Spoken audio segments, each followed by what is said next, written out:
আসসালামু আলাইকুম বন্ধুরা, আপনারা কেমন আছেন? আশা করি আল্লাহর রহমতে সবাই ভালো আছেন আর আল্লাহর রহমতে আমিও ভালো আছি।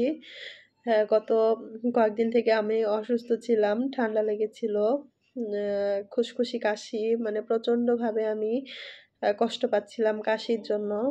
সর্দিটা মোটামুটি ভালো হয়ে গেছে কিন্তু কাশিটা এখনো কমছে না। তো আজকে একটা মানে মজার কথা শেয়ার করব। আর সেটা হচ্ছে আমি একটু বাইরে গিয়েছিলাম কিছু কাজের জন্য। আর হচ্ছে শীতের সময় বুঝতেই পাচ্ছেন যে ভাপা পিঠা, চিতই পিঠা বাইরে পাওয়া যায়। পিঠা খাওয়ার জন্য গিয়েছিলাম। আর খেয়ে আসার সময় হচ্ছে আমার বাসার পাশেই আম একটা বাসার গেটের সামনে হচ্ছে ২ টা ছোট বিড়ালের বাচ্চা ছিল। যে বাচ্চা দুটোকে হচ্ছে আমি আম একটা বাচ্চাকে হাতে নেওয়ার সাথে, সাথে ও হচ্ছে আমার পুরো শরীরের উপরে উঠে পড়ে। মানে বাচ্চাটা এত মানে ভালো লাগছিল কিন্তু আ বাচ্চাটার জন্য খুব মায়া লাগছিল। নিয়ে আসতে চেয়েছিলাম কিন্তু চিন্তা করলাম যে যেহেতু আমার পুচু আছে আর ও হচ্ছে এর আগেও আমি একটা বাচ্চা নিয়ে আসছিলাম যে দুটো একসাথে করলে ওর হচ্ছে ভালো লাগবে। তো একদিন একটা বাচ্চা নিয়ে আসছিলাম, ও থাকতে দেয়নি মারে বাচ্চাটাকে। যার জন্য হচ্ছে আজকে আমি বাচ্চাটাকে রেখে আসলাম, নিয়ে আসতে পারলাম না। আর হচ্ছে আমার মায়াও লাগলো। মায়া লাগলে কি করা যাবে? আবার প্রচুর কথাও চিন্তা করলাম। হয়তো ২ টা বিড়াল আনলে আমার প্রচুর কষ্ট পাবে। ওর আদরটা কমে যাবে। আম নিজের বাচ্চা থাকলে মানে যেরকম সেরকম। তো যাই হোক ওখানে যেহেতু অ বিড়ালের বাচ্চা ২ টা বাচ্চা দেখলাম তার মাও আছে যার জন্য নিয়ে আসলাম না। যেহেতু ওর মা আছে দুধ খেতে পারে। তো এই যে দেখুন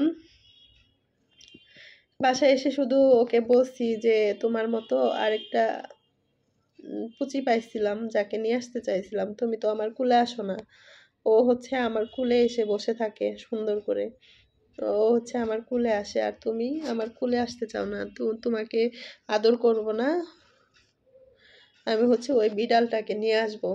এইটা বলার সাথে, সাথে সে হচ্ছে দেখেন কিভাবে যে বুঝে আমি নিজেও জানি না। ও হচ্ছে এইভাবে এসে আজকে আমার কুলে এই যে জড়ায় ধরে ঘুমায় পড়ল। এই যে এভাবে ধরে আছে আর চোখের পানি টলমল করতেছিল। মানে এত কষ্ট লাগছে ওর। ওর এই যে আমার প্রতি ভালোবাসা দেখে। ও হচ্ছে দুষ্টু বাচ্চা কিন্তু তারপরেও ও আমাকে এত ভালোবাসে।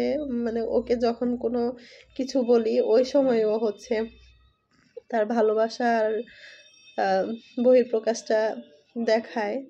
এই যে দেখুন যেমন এখন বলছি যে তোমার মতো আরেকজনকে নিয়ে আসতে চাইছি, তুমি আমার কাছে আসো না বলে। তোমাকে আদর করি, তুমি তাও কাছে আসো না, দৌড়াদৌড়ি করো, দুষ্টামি করো। এই যে বলার সাথে, সাথে ও হচ্ছে এইভাবে আমাকে ধরে বসেছিল। তো যাই হোক বন্ধুরা, সবাই ভালো থাকবেন। এই যে আমি আমার ওই বাইরের বাচ্চাটার ভিডিও আপনাদের মাঝে শেয়ার করব। ওকে আমি কোলে নিয়েছিলাম, একটু ভিডিও করেছিলাম। এক পথচারীকে বলেছিলাম আমাকে একটু ভিডিও করে দেওয়ার জন্য।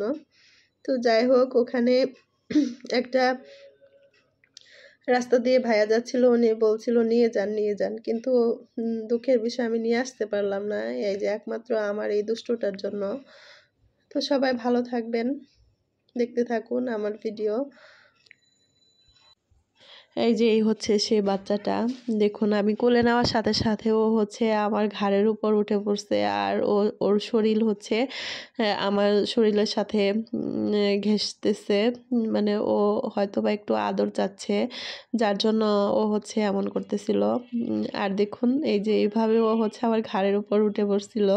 পুরা মাথা বেয়ে বেয়ে এই পাশ থেকে ওই পাশে চলে আসছিল। আর রাস্তায় কিছু হ্যাঁ, লোক যাচ্ছিল যারা আমার এই কাণ্ড কারখানাগুলো দেখছিল। আসলে আমি কখনো চিন্তাও করিনি যে আমি বিড়াল এইভাবে ধরবো বা তাদের আদর করব। একমাত্র আমার পুচুকে নেওয়ার পর থেকে আমার হচ্ছে বিড়ালের প্রতি এত ভালোবাসা। মানে আগেও আমাকে অনেকেই বলেছে যে হ্যাঁ, বিড়ালের বাচ্চা আছে, নাও, নাও। কিন্তু আমি নিইনি। মানে তখন আমি এত বিড়ালের আদরের মর্মটা বুঝি নাই। এ এই যে দেখতে পাচ্ছেন বিড়ালটাকে আমি ছেড়ে দিলাম, কারণ হচ্ছে ওই বাসার গেটটাতে ওর ভাই বা বোন যাই হোক, পিচ্চিটা ওখানে আছে আর ওখানে ওর মাও আছে, যার জন্য রেখে আসছি। এই যে সেই বাচ্চা দুটো। তো সবাই ভালো থাকবেন, ওদের জন্য দোয়া